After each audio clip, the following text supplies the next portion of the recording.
Dans la vie, il y a deux grands mystères, l'amour et l'argent. Qu'est-ce que l'amour? La question a été explorée à fond, dans les romans, les chansons, les films, à la télévision. Mais pas la question, qu'est-ce que l'argent? La théorie de l'argent n'a jamais inspiré de film à grand succès, et ça n'a rien d'étonnant. Rien d'étonnant non plus qu'elle ne soit presque jamais mentionnée dans nos écoles. D'où vient l'argent? La question évoque généralement l'image de la fabrication des billets ou des pièces. En effet, on croit souvent que c'est le gouvernement qui crée l'argent. C'est vrai, mais seulement en partie.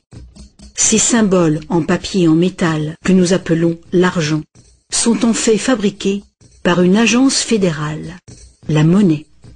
Mais la plus grosse quantité d'argent en circulation n'est pas fabriquée par la monnaie. Tous les jours, des montants colossaux d'argent sont créés par des entreprises privées, par les banques. On croit souvent que les banques prêtent l'argent, que les déposants leur ont confié. Mais pas du tout.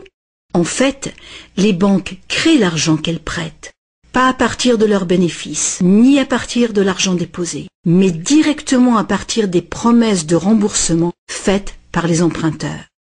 La signature d'un emprunteur l'engage à payer le montant de son emprunt plus des intérêts. Sinon, il perd la maison, la voiture ou tout autre bien qu'il a acheté. C'est une très lourde obligation pour l'emprunteur. En contrepartie, que fait la banque ? Elle crée le prêt par un tour de passe-passe. Elle l'inscrit au compte de l'emprunteur. Ça vous semble un peu exagéré? Impossible, direz-vous? Voyons un peu comment ce miracle bancaire se produit.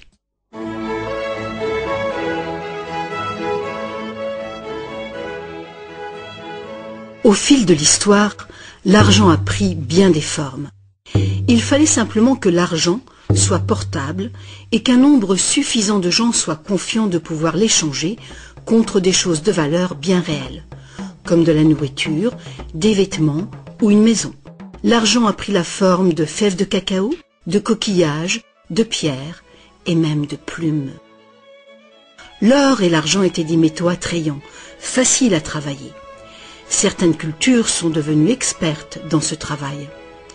En frappant des pièces de monnaie, unité standard dont le poids et la pureté étaient certifiés, les orfèvres ont facilité le commerce.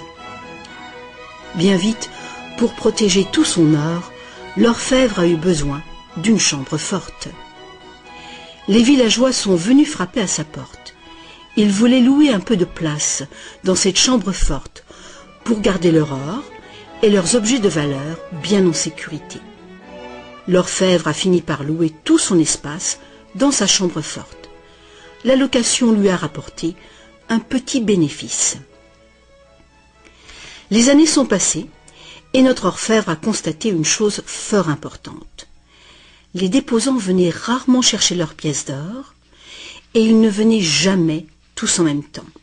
Il faut dire que les reçus faits par l'orfèvre étaient utilisés sur le marché comme s'ils étaient véritablement l'or qu'ils représentaient.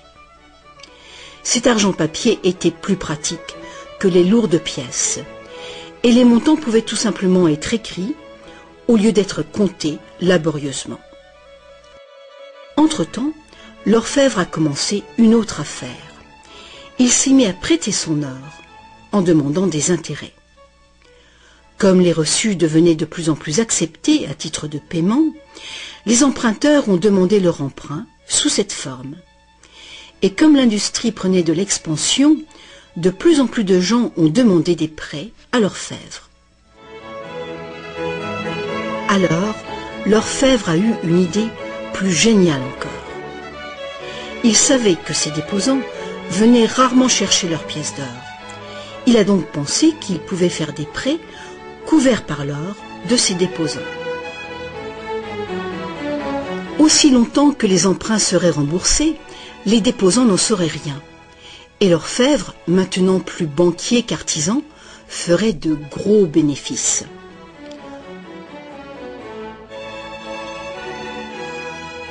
Pendant des années, en secret, l'orfèvre a tiré de bons revenus des intérêts sur les dépôts de ses clients.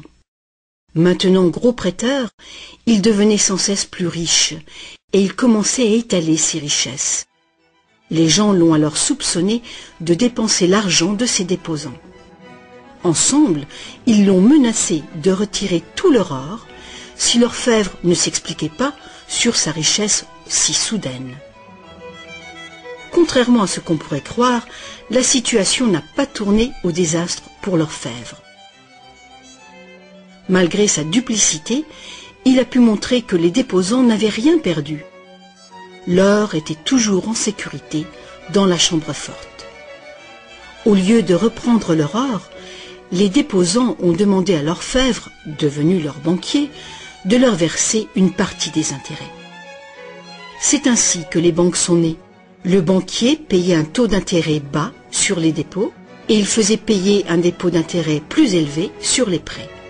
La différence couvrait les frais de fonctionnement et ses bénéfices. La logique du système était simple comme bonjour et semblait être un moyen raisonnable de satisfaire la demande de crédit. Mais les banques ne fonctionnent plus du tout comme ça. L'orfèvre banquier n'était pas du tout satisfait du revenu qui restait après le partage des bénéfices avec ses déposants. La demande de crédit a augmenté rapidement, mais ses prêts restaient limités par le montant d'or dans la chambre forte. Alors, une idée plus géniale encore lui est venue à l'esprit. Puisqu'il était le seul à savoir combien d'or il y avait dans la chambre forte, il pourrait prêter des chèques garantis par de l'or qui n'existait même pas.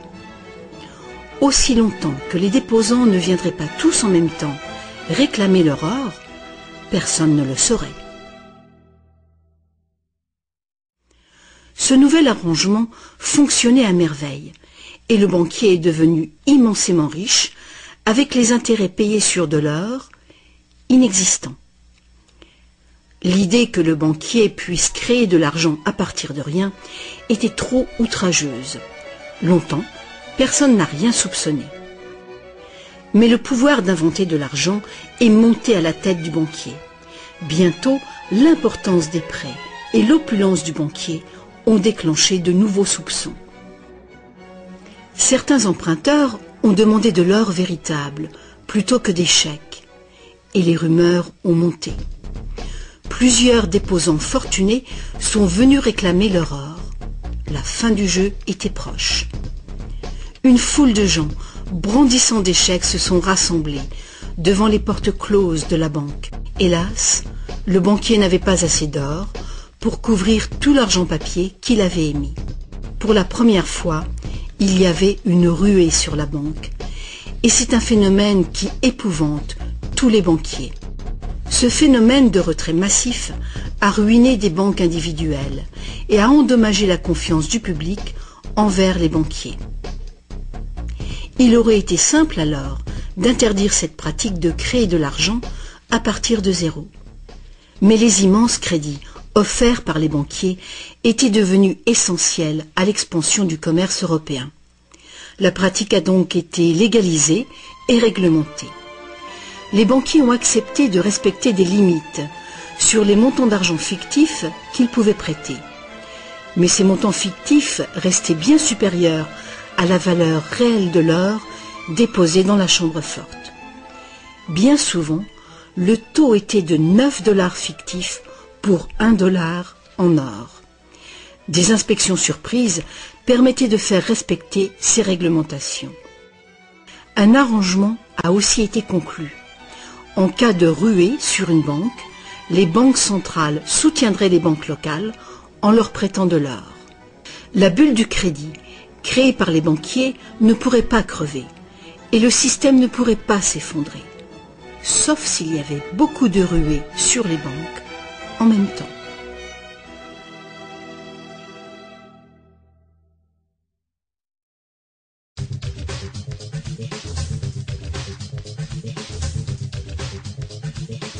Petit à petit, le système de réserve fractionnelle, soutenu par une banque centrale, est devenu le système monétaire dominant dans le monde. Et la fraction d'or qui garantissait l'argent créé par le processus de dette est progressivement arrivée à zéro. La nature même de l'argent a changé. Autrefois, un dollar en papier était en fait un reçu avec lequel on pouvait réclamer un poids fixe d'or ou d'argent. Actuellement, un dollar papier ou un dollar numérique peut uniquement être échangé pour un autre dollar papier ou un autre dollar numérique. Autrefois, le crédit créé par une banque privée existait sous forme de billets de banque privée. Les gens avaient le droit de refuser ces billets, tout comme ils peuvent refuser un chèque personnel aujourd'hui. À présent, le crédit créé par une banque privée est légalement convertible en devises fiduciaires émises par le gouvernement, comme les dollars, les livres sterling ou les euros. Les devises fiduciaires sont des devises créées par un décret gouvernemental. Des lois en font la monnaie que les citoyens doivent accepter pour paiement. Alors la question subsiste. Si les gouvernements et les banques peuvent tout simplement créer de l'argent, combien y a-t-il d'argent dans le monde ? Autrefois, le montant total d'argent était limité par les quantités physiques des éléments utilisés comme garantie. Par exemple, pour créer plus d'argent basé sur l'or, il fallait trouver davantage d'or. À présent, on crée vraiment l'argent à partir de dettes. Chaque fois que quelqu'un fait un emprunt à une banque, de l'argent est créé. Le montant total d'argent qu'il est possible de créer n'a qu'une seule limite réelle, le montant total de la dette.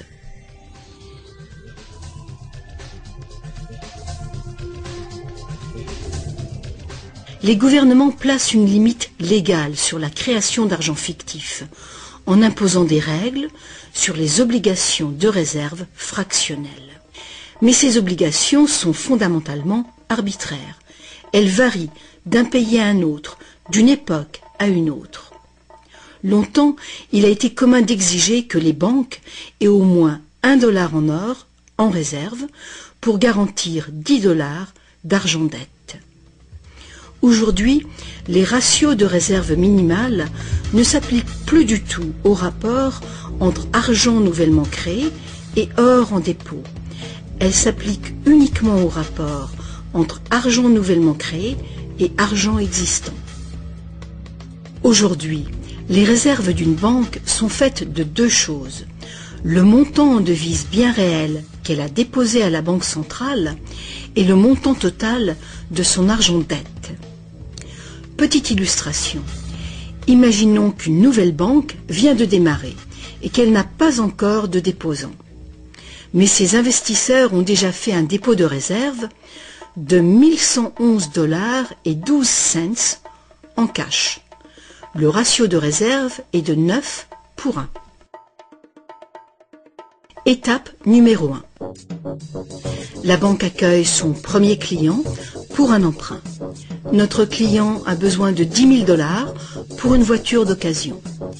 Avec un ratio de 9 pour 1, la réserve déposée autorise la banque à créer légalement, comme par magie, 9 fois ce montant, soit $10 000.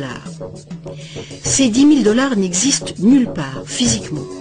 C'est de l'argent nouveau, tout simplement versé au compte de l'emprunteur en tant que crédit. C'est de l'argent dette. L'emprunteur peut faire un chèque pour payer sa voiture. Étape numéro 2. La vendeuse de la voiture dépose les 10 000 $ d'argent nouveau à sa banque. Contrairement à l'argent déposé à la banque centrale, cet argent nouveau ne peut pas être multiplié par le ratio de réserve. Il doit être divisé par ce ratio. Avec le même ratio de 9 pour 1, il est donc possible de créer un nouveau prêt de 9 000 $ à partir du premier dépôt de 10 000 $. Étape numéro 3. Si ces 9 000 $ sont déposés par une troisième personne, à la même banque ou dans une autre banque, ils permettent légalement un troisième crédit bancaire, cette fois pour 8 100 $. Comme les poupées russes, qui s'emboîtent et deviennent toujours plus petites, chaque nouveau dépôt peut mener à un prêt toujours plus petit, et cette série décroissante est infinie.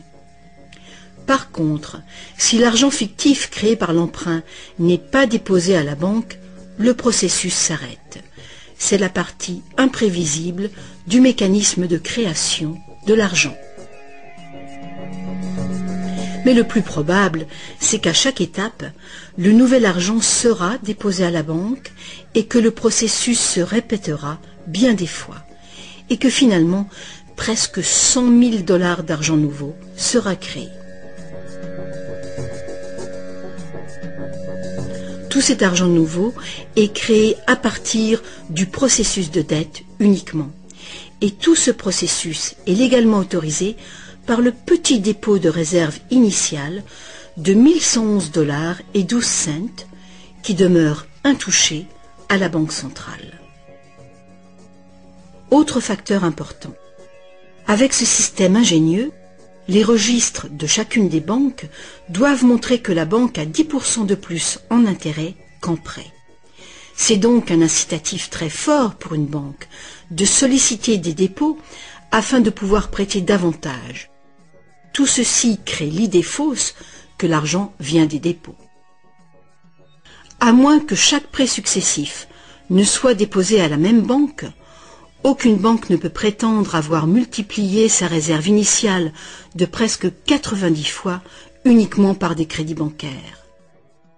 Mais il faut bien comprendre que le système bancaire est un circuit fermé. Un crédit créé dans une banque devient un dépôt dans une autre banque et vice-versa. En fin de compte, l'effet est grosso modo le même que si tout se passait dans une seule et même banque. En résumé, la réserve initiale d'un peu plus de 1 111 $ à la Banque centrale permet de récolter des intérêts sur des sommes allant jusqu'à 100 000 $, que la banque n'a jamais eu. Ça vous semble absurde? Écoutez un peu. En quelques décennies, à cause du lobbying féroce des banques, les obligations de réserve ont quasiment disparu dans plusieurs pays. Et les ratios actuels de réserve peuvent être bien plus élevés que 9 pour 1. Pour certains types de comptes, 20 pour 1 et même 30 pour 1 sont tout à fait communs. Plus récemment encore, les banques ont trouvé le moyen de complètement contourner les obligations de réserve en faisant payer des frais de dossier en plus du capital prêté. Alors, bien que les règles soient compliquées, la réalité est toute simple. Les banques peuvent créer autant d'argent qu'on est capable d'en emprunter.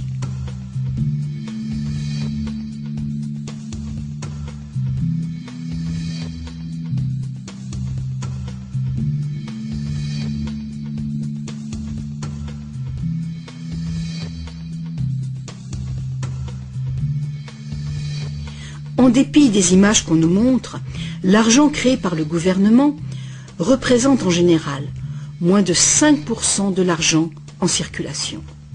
Aujourd'hui, plus de 95% de l'argent a été créé par quelqu'un qui a signé une reconnaissance de dette à une banque. Ces crédits bancaires apparaissent et disparaissent en quantité phénoménale tous les jours, au fur et à mesure que des prêts sont accordés ou remboursés.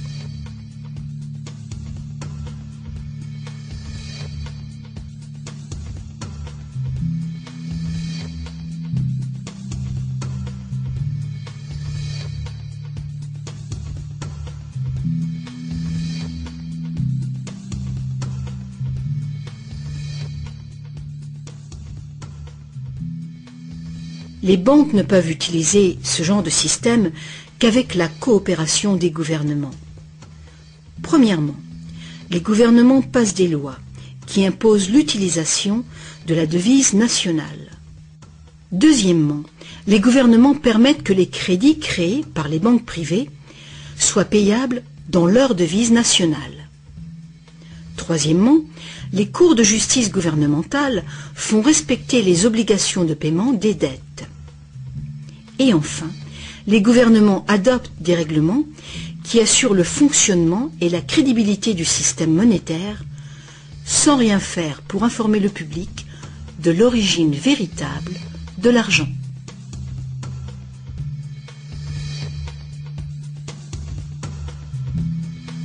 La simple vérité, c'est que quand on signe les papiers d'un emprunt ou d'une hypothèque, la seule chose réelle est notre reconnaissance de dette. Cette reconnaissance de dette est garantie par nos actifs qui seront confisqués si on ne peut pas payer les remboursements. Pour toute personne qui croit que nous allons honorer notre promesse, cet accord de prêt ou d'hypothèque est maintenant un papier échangeable et vendable. Ce papier représente une forme d'argent. L'emprunteur obtient de l'argent grâce à son soi-disant prêt bancaire.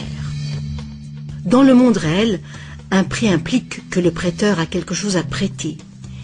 Si vous avez besoin d'un marteau, ma promesse de vous prêter un marteau que je n'ai pas ne vous servira strictement à rien. Mais dans le monde artificiel de l'argent, la simple promesse faite par une banque de vous prêter de l'argent est considérée comme de l'argent véritable.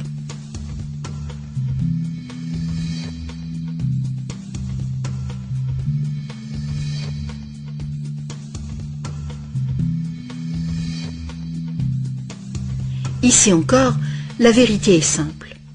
Sans le document signé par l'emprunteur, le banquier n'a rien du tout à prêter. Est-ce que vous vous êtes déjà demandé comment tout le monde, les gouvernements, les entreprises, les familles, peut être endetté en même temps et pour des sommes aussi colossales? Est-ce que vous vous êtes demandé comment il peut y avoir autant d'argent à emprunter? Maintenant, vous le savez. Il n'y en a pas. Les banques ne prêtent pas l'argent, elles le créent, et c'est de l'argent dette. Comme la dette est potentiellement illimitée, la quantité d'argent créée est illimitée, elle aussi. Mais l'inverse est vrai également. Vous n'êtes pas étonné qu'en dépit de toutes nos ressources, toutes nos inventions et toute notre productivité, nous soyons presque tous si lourdement endettés, aussi bien les gouvernements que les entreprises et les particuliers? Ah, si seulement les gens cessaient de se demander comment est-ce possible? Comment se peut-il que les gens qui produisent toute la richesse réelle soient endettés envers les gens qui ne font que prêter de l'argent, symbole de cette vraie richesse? Le plus étonnant, c'est qu'une fois que nous réalisons que l'argent est en fait une dette, nous comprenons que sans dette, il n'y aurait pas d'argent.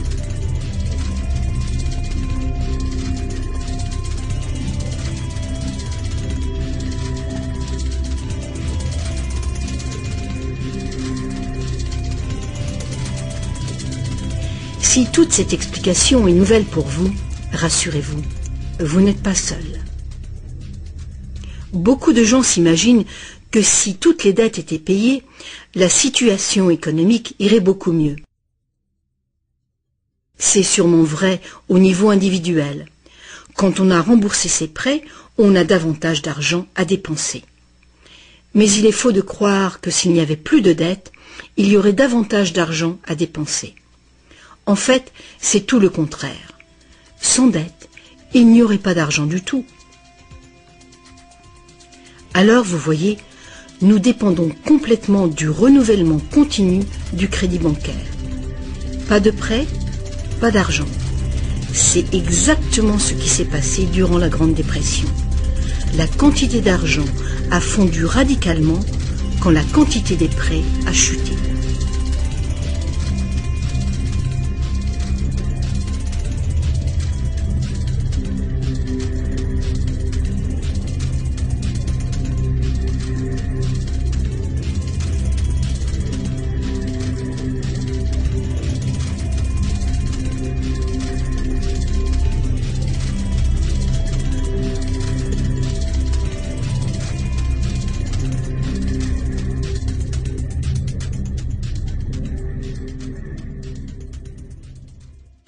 Il faut bien souligner que les banquiers créent uniquement le montant du principal.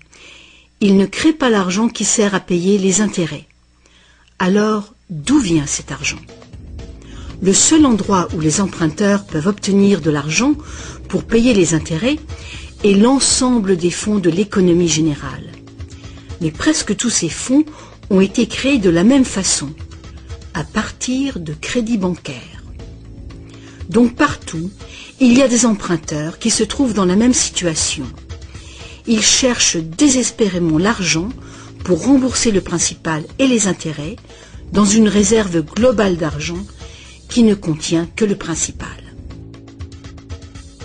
Il est tout à fait impossible pour tout le monde de payer le principal plus les intérêts, car l'argent des intérêts n'existe pas.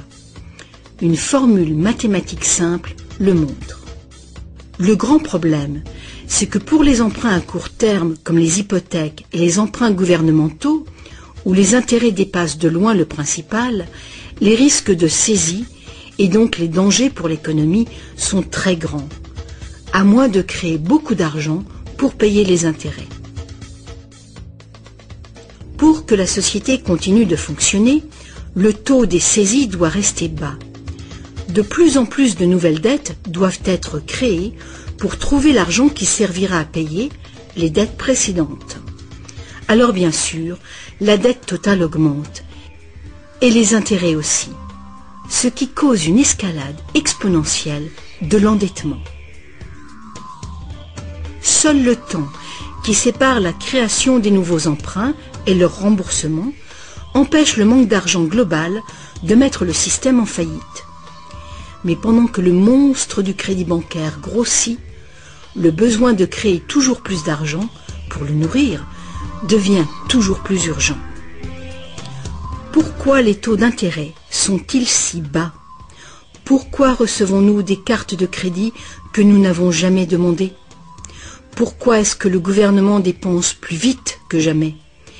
Est-ce que ce ne serait pas pour éviter l'effondrement de tout le système monétaire? On peut donc se demander, est-ce que ça peut continuer infiniment? Est-ce qu'un effondrement n'est pas inévitable?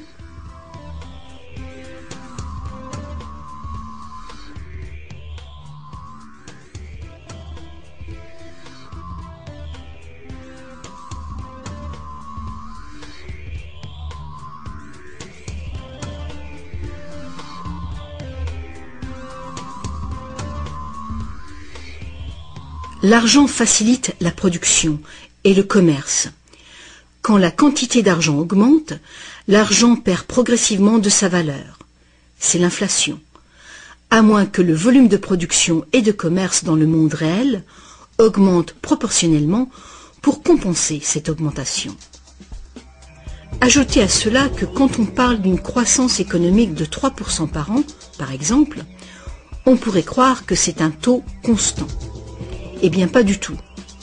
Les 3% de cette année représentent plus de matériaux, plus de produits, plus de services que les 3% de l'année précédente, car il s'agit de 3% d'un nouveau total.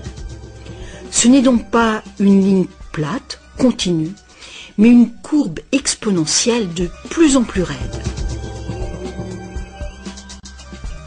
Le véritable problème est qu'une croissance perpétuelle de l'économie réelle exige une escalade perpétuelle de la consommation des ressources et de l'énergie. De plus en plus de choses doivent passer de l'état de ressources naturelles à celui d'ordures, année après année, juste pour éviter l'effondrement du système. La situation est grave, très grave. Alors quoi faire? Pour commencer, un concept radicalement différent de l'argent s'impose.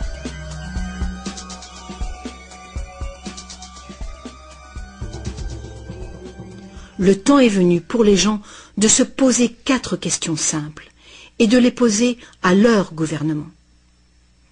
Partout dans le monde, les gouvernements empruntent de l'argent avec intérêt aux banques privées. La dette gouvernementale est une composante majeure de la dette globale. et une énorme partie de nos taxes va au paiement de cette dette. Maintenant, nous savons que les banques créent l'argent qu'elles prêtent et que les gouvernements les autorisent à le faire. Nous savons aussi que les gouvernements créent les devises par décret et qu'ils ont au moins le même droit que les banques de créer leur propre argent. Alors, première question.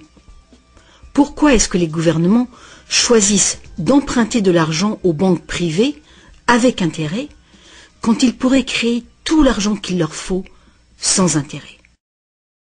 Deuxième question. Pourquoi créer de l'argent à partir du processus de dette? Pourquoi pas créer de l'argent qui circule en permanence et qui ne doit pas sans cesse être réemprunté pour exister? Troisième question. Comment un système monétaire fondé sur l'accélération perpétuelle de la croissance peut-il servir à construire une économie durable? N'est-il pas évident qu'une croissance en accélération perpétuelle est incompatible avec la durabilité? Et finalement, pourquoi notre système actuel dépend-il entièrement d'une croissance perpétuelle? Que faut-il changer pour créer une économie durable?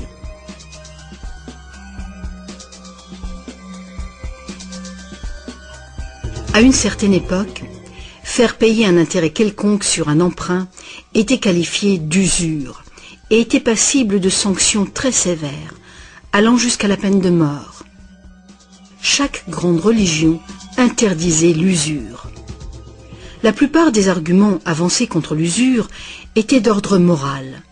La seule finalité légitime de l'argent était de faciliter les échanges de biens et de services réels. Toute tentative de gagner de l'argent avec de l'argent était considérée comme un mal, ou même comme un vol. Mais comme les besoins de crédits commerciaux augmentaient, les arguments moraux ont fini par céder. On en est venu à dire que prêter de l'argent constituait un risque pour le prêteur, et qu'il était donc justifié de faire des profits sur un prêt. Aujourd'hui, ces notions semblent dépassées. Faire de l'argent avec de l'argent est considéré comme un idéal à poursuivre. Pourquoi travailler si on peut faire travailler son argent pour soi? Ceci dit, quand on parle d'avenir durable, il est clair que faire payer des intérêts constitue un problème d'ordre moral et d'ordre pratique. Imaginons une société capable de durer des siècles parce qu'au lieu de piller ses ressources, elle consomme uniquement ce qu'il lui faut dans l'immédiat. On ne coupe pas plus d'arbres qu'il n'en pousse. Toute l'énergie est renouvelable, solaire, gravitationnelle ou géothermique, magnétique ou autre. Cette société vit dans les limites de ses ressources non renouvelables, en réutilisant et en recyclant tout. Et la population n'augmente pas en nombre.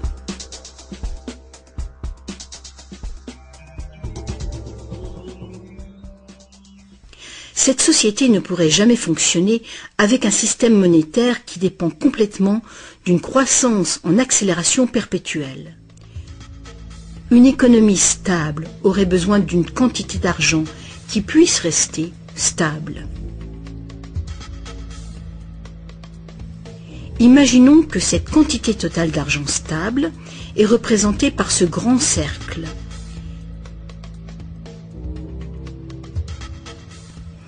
Imaginons aussi que les prêteurs doivent vraiment avoir de l'argent à prêter. Si des prêteurs, à l'intérieur de ce cercle, commencent à prêter de l'argent avec intérêt, leur part d'argent va s'agrandir. S'ils continuent de prêter, toujours avec intérêt, l'argent remboursé, quel sera le résultat? Que l'argent vienne de l'or, d'un décret gouvernemental ou d'une dette, les prêteurs vont s'accaparer la totalité de l'argent. Et après toutes les saisies, toutes les faillites, ils seront propriétaires de tous les biens immobiliers. Pour régler ce problème, il faudrait que les gains résultant des prêts avec intérêt soit distribuée également parmi la population. Une taxation lourde des bénéfices bancaires pourrait être une solution. Mais alors, quel intérêt les banques auraient-elles d'être en affaires? Si nous pouvions un jour nous libérer de cette situation, nous pourrions imaginer les banques comme des services sans but lucratif, qui travailleraient au service de la société. Les banques verseraient des dividendes universels aux citoyens ou prêteraient carrément sans intérêt du tout.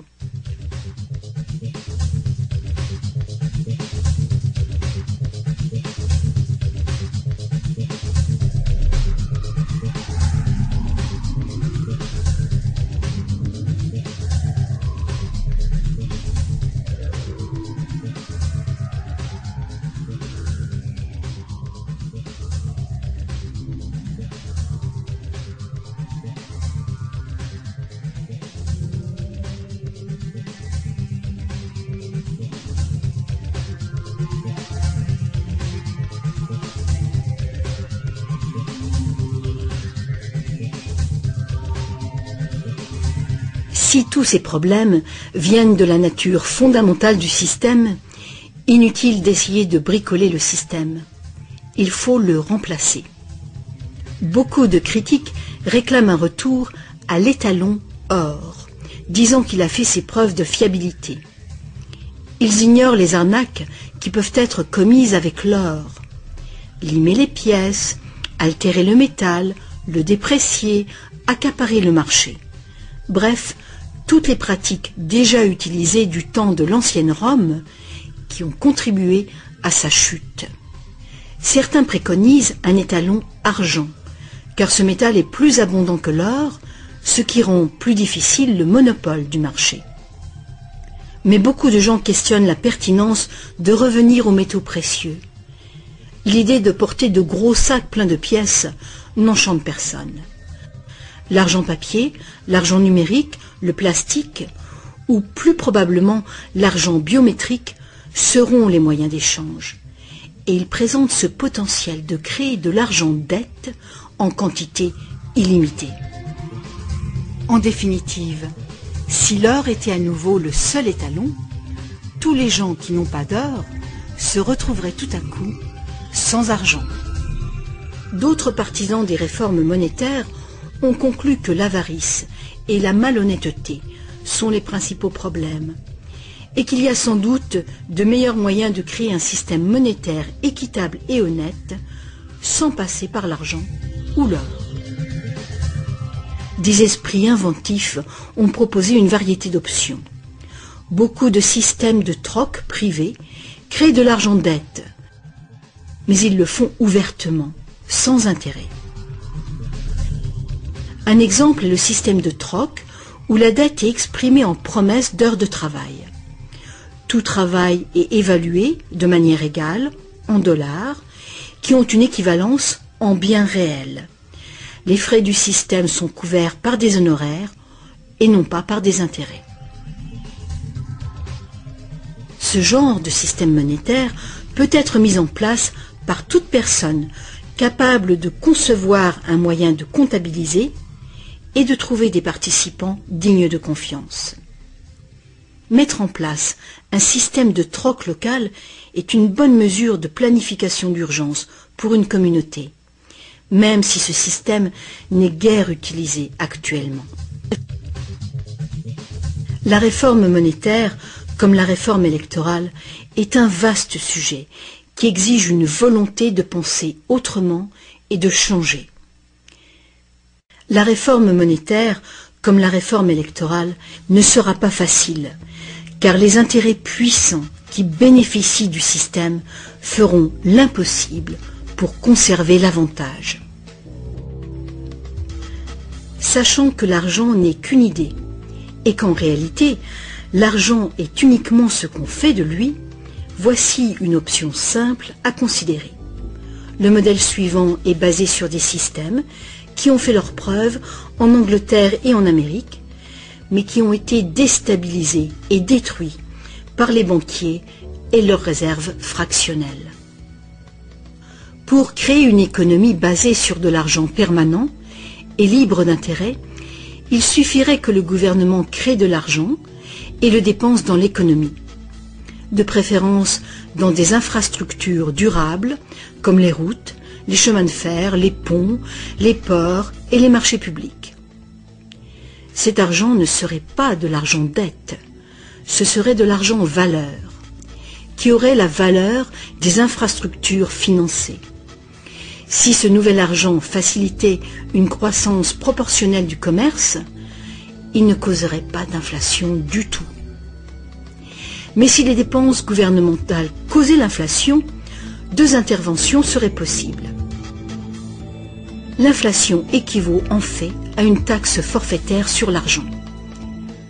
Que l'argent perde 20% de sa valeur ou que le gouvernement nous taxe de 20%, l'effet sur notre pouvoir d'achat est exactement le même. Vu de cette manière, l'inflation pourrait remplacer la taxation, à condition de rester limitée et d'être utilisée à bon escient. Le gouvernement pourrait aussi choisir de lutter contre l'inflation en percevant des taxes qu'il retirerait ensuite de la circulation, réduisant ainsi la quantité d'argent pour restaurer sa valeur. Pour contrôler la déflation, c'est-à-dire la chute des salaires et des prix, il suffirait que le gouvernement dépense plus et mette plus d'argent en circulation. Sans la concurrence des dettes privées, les gouvernements auraient le contrôle des réserves d'argent de la nation. Le public serait donc qui blâmer si les choses allaient mal. Les gouvernements prendraient le pouvoir ou perdraient le pouvoir en fonction de leur capacité à maintenir la valeur de l'argent. Les gouvernements fonctionneraient surtout grâce aux taxes, comme maintenant, mais ces taxes auraient beaucoup plus de pouvoir financier, puisqu'il n'y aurait plus d'intérêt à payer. Il n'y aurait plus de dette nationale si le gouvernement crée uniquement l'argent dont il a besoin. Notre servitude collective et perpétuelle envers les banques, à cause de la dette gouvernementale, prendrait fin.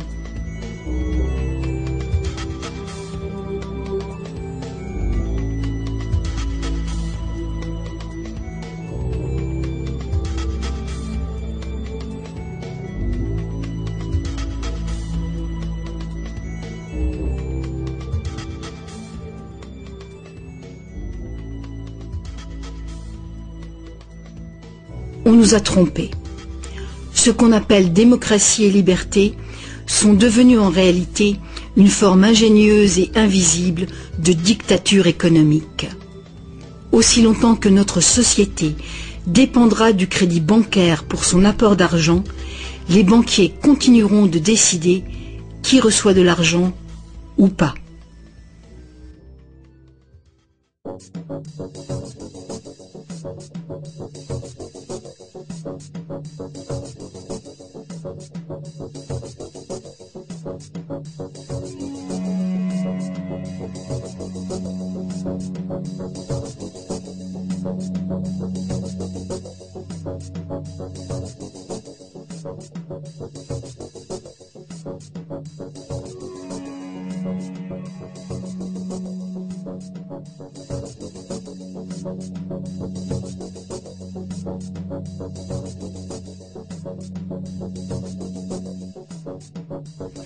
Peu de gens savent aujourd'hui que l'histoire des États-Unis, depuis la Révolution de 1776, a été en grande partie une lutte épique pour se libérer du contrôle des banques mondiales dominées par les Rothschild.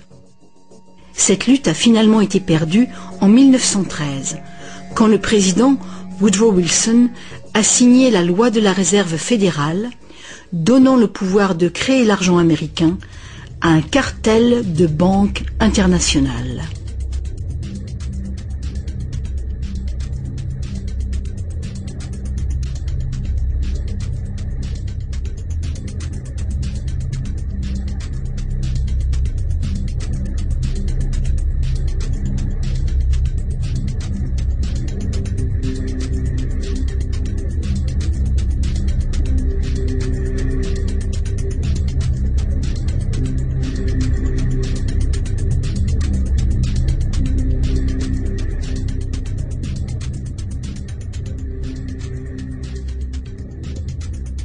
Le pouvoir de ce système est profondément ancré et le silence des médias et du monde de l'éducation à ce sujet est profond, lui aussi. Il y a des années, un vice-premier ministre du Canada a fait un sondage informel auprès de nombreux professionnels bien éduqués et auprès de simples citoyens. Il a constaté qu'aucun d'eux ne comprenait vraiment comment l'argent était créé. En fait, on peut probablement dire que la majorité des gens, y compris les simples employés des banques, n'ont jamais réfléchi à la question. Et vous ?